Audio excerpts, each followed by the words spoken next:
Friends, आज हम बात कर रहे हैं यस बैंक की।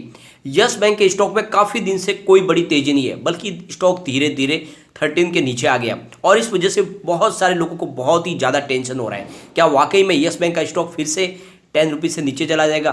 तो ऐसे जो उनके क्वेश्चन है उसका सारा का सारा जवाब इस वीडियो के माध्यम से मिल जाएगा।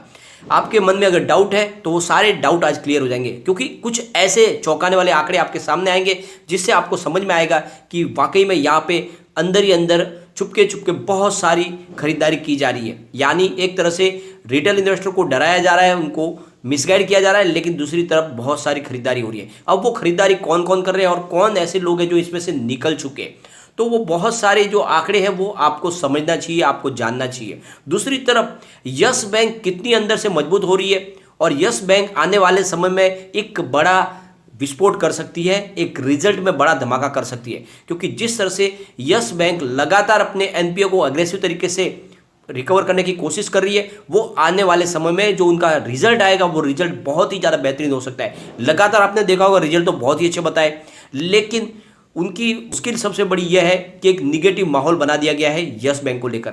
और इससे पहले भी हमने एक बार विथ एग्जांपल आपके साथ में ये शेयर भी किया था कि ये सेम चीज़ होती है आईआरएफसी के साथ में। आप देख लो, आईआरएफसी तो इतनी शानदार कंपनी है, रेलवे को पूरा फाइनेंस वही करती है, उसका रिजल्ट तो सबसे बेहतरीन है। आईआरसीटीसी से बहुत ज़्यादा मुनाफा आईआरएफसी कमा रही है, उसके बावजूद भी उसके शेयर की प्राइस नहीं बढ़ रही है, आज भी आईपीओ प्राइस से नीचे मिल रही है। तो आप ये समझ रही है पूरा एक खेल है और इस खेल में कभी भी आप ना फंसे। ये कभी भी बहुत तेजी से बढ़ने वाले स्टॉक है। वैसे स्टॉक में आप निवेश इस समय कर सकते हैं जब बाजार में बड़ी गिरावट की संभावना हो। इस समय बाजार में बड़ा करेक्शन आ सकता है, तो आपको निवेश के बारे में, ऐसे स्टॉक के बारे में सोचना चाहिए जहां पे वो बिल्कुल न चले हो। और ऐसे स्टॉक फिलहाल यस बैंक, आईआरएफसी है, आईटीसी है, ऐसे स्टॉक चुन ले, क्योंकि यहाँ पे गिरावट के समय आपका निवेश डूबने की संभावना बहुत कम हो जाएगी।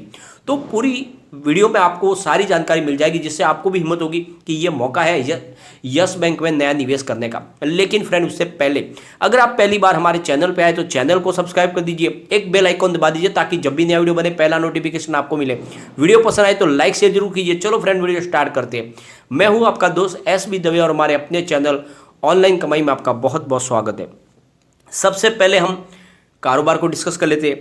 तो जैसे कि आपको पता ही था, फ्राइडे को बाजार क्लोज था, तो हम गुरुवार के कारोबार को एक बार डिस्कस करेंगे।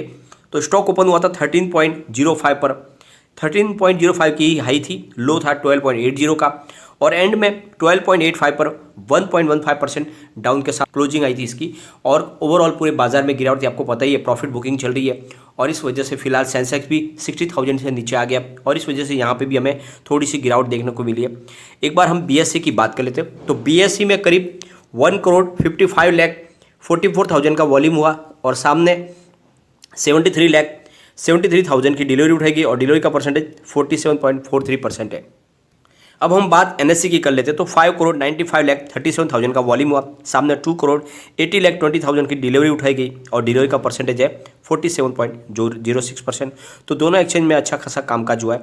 एक बार इसके वॉल्यूम को हम देखेंगे तो पिछले एक महीने पहले इसका 12 करोड़ का वॉल्यूम था, 1 वीक पहले 6 करोड़ का वॉल्यूम हुआ था, बुधवार को 5 करोड़ का वॉल्यूम हुआ था, लेकिन गुरुवार को फिर से अच्छा वॉल्यूम हुआ है, 8 करोड़ रुपीज़ का वॉल्यूम हुआ। तो वॉल्यूम में काफ़ी अच्छी बढ़ोतरी हमें देखने को मिली है। अब सबसे बड़े जो आपके मन के जो डाउट्स है कि यहाँ पे क्या वाकई में सिर्फ रिटेल इन्वेस्टर को ही फंसाया जा रहा है या फिर दूसरे भी है जो इसमें निवेश कर रहे हैं और कौन लोग हैं जो इसमें से निवेश अपना निकाल रहे हैं। तो फ्रेंड्स, सबसे जो बड़ी बात निकल कर आई है कि यहाँ पे इंस्टीट्यूशन की होल्डिंग इस बार घट गई है, थोड़ी ज़रूरी ये बात है, क्योंकि पहले 57.55% थी, वो घट के अब की बार Q2 में 53.79% हो गई है। यहाँ पे म्यूचुअल फंड का भी निवेश घटा है, पहले 0.73% थी, अब होल्डिंग वो 0.54% की रह गई है। फाइनेंशियल इंस्टीट्यूशन में और जिसमें बैंक्स है उनकी होल्डिंग भी कुछ कम हुई है, यानी पूरी यहाँ पे नहीं कम हुई है लेकिन मामूली से कम हुई है। तो 39.25% की होल्डिंग पहले थी, अब वो घट के 38.25% की होल्डिंग हुई है। यहाँ पे जो सबसे बड़ा चौंकाने वाला आंकड़ा है इंश्योरेंस कंपनी का। इंश्योरेंस कंपनी ने ऑलमोस्ट अपनी होल्डिंग बहुत कम कर ली है। एक तरह से आप देखो तो एलआईसी ने भी अपनी यहाँ पे होल्डिंग अपनी निकाल ली है, जहाँ पे 5.54% की होल्डिंग Q1 के दौरान थी, अब Q2 में वो मात्र 1.1% रह गई है। और दूसरी तरफ एक होल्डिंग जो बड़ी है वो भी एक चौंकाने वाला बड़ा आंकड़ा है, एक अल्टरनेट इन्वेस्टमेंट फंड है जहां पे उनकी होल्डिंग बिल्कुल नहीं थी। इस बार उन्होंने दाव लगा दिया है यस बैंक पे, जहां पे उन्होंने 0.01% की होल्डिंग ली है। फॉरेन पोर्टफोलियो की बात करें तो फॉरेन पोर्टफोलियो इन्वेस्टर ने भी यहाँ पे अपनी काफ़ी होल्डिंग कम की है। 10.45% की होल्डिंग Q1 में थी, अब वो घट के 7.92% रह गई है। लेकिन एक आंकड़ा है जो बहुत ज़्यादा हमें चौंका रहा है, वो है एनी अदर स्पेसिफाई। यहाँ पे बहुत बड़ी होल्डिंग बढ़ी है, यानी 5.97% की होल्डिंग है। यह आंकड़ा जो निकल के आ रही है बहुत ही ज़्यादा चौंकाने वाला है। किसी ने एक बड़ी होल्डिंग ले ली है यस बैंक के अंदर, और ये एक इशारा है कि यहाँ पे कुछ बड़ा गेम हो रहा है, क्योंकि ये होल्डिंग एनी अदर के अंदर आ गई है, लेकिन बहुत बड़ी होल्डिंग है। पहले बिल्कुल नहीं थी, अब वो करीब 6% के आसपास उनकी होल्डिंग है, और इसी से लगता है कि कुछ बड़ा इसमें खेल खेला जा रहा है। अब फ्रेंड्स, यहाँ पे अगर हम देखें तो नॉन इंस्टीट्यूशन की जो होल्डिंग है वो यहाँ पे बढ़ गई है। तो यहाँ पे आप देख सकते हो कि यहाँ पे जनरल पब्लिक ने फिर से अपनी हिम्मत दिखाई है, उन्होंने अपनी होल्डिंग को बढ़ाया है यहाँ पे। तो 42.45% की होल्डिंग पहले थी, अब वो 46.21% की होल्डिंग हो गई है। यहाँ पे बॉडीज कॉर्पोरेट इंडिविजुअल की जो होल्डिंग है वहाँ पे वो थोड़ी सी घटी, यानी 7.21% थी, अब वो 7.5% रह गई है। लेकिन ऐसे शेयर होल्डर्स जिनकी कैपिटल 1 लाख रुपीज़ के आसपास है, उनकी होल्डिंग अब बढ़ी है, यानी 25.67% की होल्डिंग थी, वो अब 27.43% की होल्डिंग हुई है। तो आप देख लो कि जनरल पब्लिक हिम्मत कर रहे हैं अभी भी स्टॉक लेने की, न कि अपनी होल्डिंग कम कर रहे हैं। काफ़ी लोग ऐसे कहते हैं कि सारे के सारे लोग यहाँ पे बेच के निकल गए, तो ये बात यहाँ पे अब बिल्कुल गलत साबित हो रही है, क्योंकि होल्डिंग बिल्कुल यहाँ पे बड़ी है यहाँ पे छोटे इन्वेस्टर की। अब बात कर लेते हैं ऐसे शेयर होल्डर की जिनकी कैपिटल 1 लाख रुपये से ऊपर है, तो उनकी भी संख्या बढ़ी है। 6.65% थी Q1 में, वो बढ़कर अब 7.85% हो गई है। तो आपके मन से डाउट निकल जाना चाहिए कि जिसको हम जनरल पब्लिक कहते हैं, क्या वो अपना इन्वेस्टमेंट सारा बेच रहे? तो नहीं, बिल्कुल उन्होंने अपना निवेश बढ़ा दिया है, जो एक बहुत बड़ा पॉजिटिव ट्रिगर आपके लिए हो सकता है। ये आपको बात समझनी चाहिए कि यहाँ पे बहुत सारे ऐसे छोटे निवेशक हैं जिन्होंने यस बैंक के अंदर अपना निवेश नया बना लिया है Q2 के दरमियान। NBFC रजिस्टर्ड RBI की बात करें तो 0.25% की होल्डिंग पहले भी थी और अब भी है, उन्होंने कोई चेंज नहीं किया है। क्लियरिंग मेंबर ने यहाँ पे अपनी होल्डिंग लगभग दुगनी कर दी है, पहले 0.16% थी, अब वो बढ़कर 0.37% हो गई है। और दूसरी तरफ सबसे अच्छा जो आंकड़ा निकल के आ रहा है वो है NRA की तरफ से, यानी नॉन रेसिडेंट इंडियन। ये लोगों ने अपनी होल्डिंग को ज़बरदस्त बढ़ाया, यानी 1.25% थी, अब वो बढ़ा के 1.43% की है। तो NRA भरोसा कर रहे हैं स्टॉक के ऊपर, उनका निवेश यहाँ पे बन चुका है। और दूसरी तरफ हिंदू अनडिवाइडेड फैमिलीज़ की भी होल्डिंग यहाँ पे बढ़ी है, 0.88% पहले थी, अब वो 0.99% हो गई है। तो यहाँ पे आप देख लो कि ये बात आपके दिमाग में बैठ जानी चाहिए कि जनरल पब्लिक यहाँ पे अपनी होल्डिंग को बढ़ा चुके हैं, न कि कम किए। दूसरी तरफ कुछ अदर स्पेसिफाई नाम से 6% की जो होल्डिंग दिख रही है, ये आंकड़ा बहुत ज़्यादा चौंका रहा है हमें। NRI भी भरोसा करे है यस बैंक के स्टॉक पे, लेकिन सबसे ज़्यादा मायूस किया है LIC और दूसरी इंश्योरेंस कंपनी, जहाँ पे उन्होंने ऑलमोस्ट अपनी होल्डिंग को कम कर लिया है। अब कौन से जो म्यूचुअल फंड है जो यहाँ पे अभी निवेश बनाए हुए, तो सबसे ऊपर है इंडिया बुल्स ब्लू चिप, जिन्होंने 4.53% की होल्डिंग ली हुई है, और India bull tax saving fund, इन्होंने 3.15% की होल्डिंग ली है। Nippon India ETF Nifty mid cap 150 ने यहाँ पे 1.99% की होल्डिंग ली है। ICICI Pru mid cap 150 ETF ने यहाँ पे 1.98% की होल्डिंग ली हुई है। Motilal Oswal Nifty mid cap 150 index fund ने 1.97% की होल्डिंग ली है। Motilal Oswal mid cap 100 ETF ने यहाँ पे 1.85% की होल्डिंग ली है। सुंदरम इक्विटी फंड ने 0.48% की होल्डिंग ली है। मोतीलाल ओसवाल निफ्टी 500 फंड ने 0.27% की होल्डिंग ली है। HDFC चिल्ड्रंस गिफ्ट फंड ने 0.02% की होल्डिंग ली है। तो ये फिलहाल म्यूचुअल फंड है जिन्होंने यहाँ पे होल्डिंग लेकर रखी हुई है। बाकी काफ़ी म्यूचुअल फंड जिन्होंने अपनी होल्डिंग कम भी की है।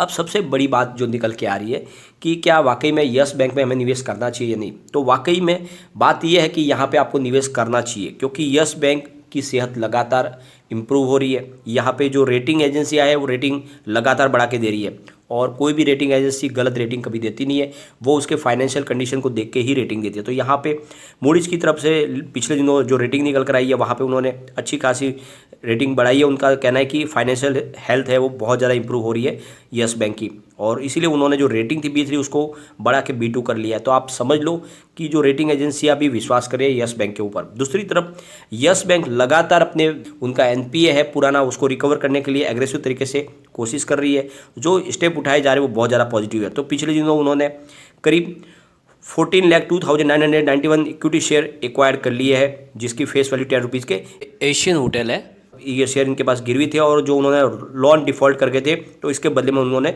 शेयर ले लिए है कंपनी के। तो आप देख लो, एक बड़ी हिस्सेदारी इन्होंने अपने नाम पे कर ली है। इससे पहले उन्होंने डिश टीवी के भी शेयर अपने नाम पे कर लिए थे, और अब वो डिश टीवी का तो मामला आपको पता ही है, करीब 25.63% की होल्डिंग यस बैंक के पास है और यस बैंक उसके ऊपर पूरा कंट्रोल करना चाहती है और मामला पूरा अभी फिलहाल कोर्ट कचहरी में आ चुका है। दूसरी तरफ उन्होंने ग्रैंड हयात होटल के अकाउंट को फ्रीज कर लिया था, क्योंकि वो भी उनका अमाउंट जो है, जो ड्यू पेमेंट था, यानी जो लोन की किस्त थी वो चुकाने में वो डिफ़ॉल्ट कर गए थे, तो उन्होंने उनके अकाउंट को फ्रीज कर दिया था। और इससे बड़ा जो सबसे बड़े इनके डिफ़ॉल्टर है अनिल अंबानी, तो उनसे भी कर्जा वसूल करने के लिए उन्होंने अनिल अंबानी का रिलायंस सेंटर, जो उनका मुख्य कार्यालय था बॉम्बे का, उसको भी अपने कब्जे में ले लिया, जिसको अब यस बैंक का हेड ऑफिस बनाया गया। तो आप देख लो यस बैंक किस तरह से एग्रेसिव तरीके से अपने एनपीए की रिकवरी करने की कोशिश करी। तो क्या आपको नहीं लगता कि यह बहुत जल्द इसका एनपीए पूरा आ जाएगा? डेफिनेटली आएगा। जो ये मैनेजमेंट है वो पूरा एनपीए लाएगा, तो ये प्राइस तो बढ़ने वाली है, डेफिनेटली बढ़ेगी ही बढ़ेगी। इन्होंने जो रिजल्ट पेश किया वो बहुत ही बेहतरीन है और इस बार क्वार्टर थ्री का रिजल्ट आएगा वो इससे भी अच्छा आ सकता है। तो फ्रेंड्स, इस बैंक के ऊपर भरोसा करना ही चाहिए, क्योंकि यस बैंक के जो शेयर है वो फिलहाल बहुत ही कम प्राइस पे मिल रहे हैं और इसमें बढ़ोतरी डेफिनेटली होगी। और जैसा कि मैंने आपको पहले भी कहा था, इसमें आप 1 से 2 साल आपको इस स्टॉक को देना होगा, ये आपको बहुत बड़ा मल्टीबैगर रिटर्न देंगे, लेकिन थोड़ा सा इस पर भरोसे के साथ आपको बैठे रहना होगा। फिलहाल तो इसमें यहाँ पे पॉजिटिव संभावना की कोई गुंजाइश नहीं है, लेकिन अगर आपने इसको लॉन्ग टर्म के लिए होल्ड कर लिया 1 से 2 साल के लिए, तो ये आपको मालामाल कर सकता है। लेकिन फ्रेंड, कोई भी इन्वेस्टमेंट करने से पहले अपने फाइनेंशियल एडवाइजर से एक बार एडवाइस ले ले या अपना खुद का रिसर्च करें, क्योंकि मैंने वीडियो आपके एजुकेशनल पर्पज के लिए ही बनाया। वीडियो पसंद आए तो लाइक शेयर जरूर कीजिए और चैनल को सब्सक्राइब कर दीजिए। Thank you.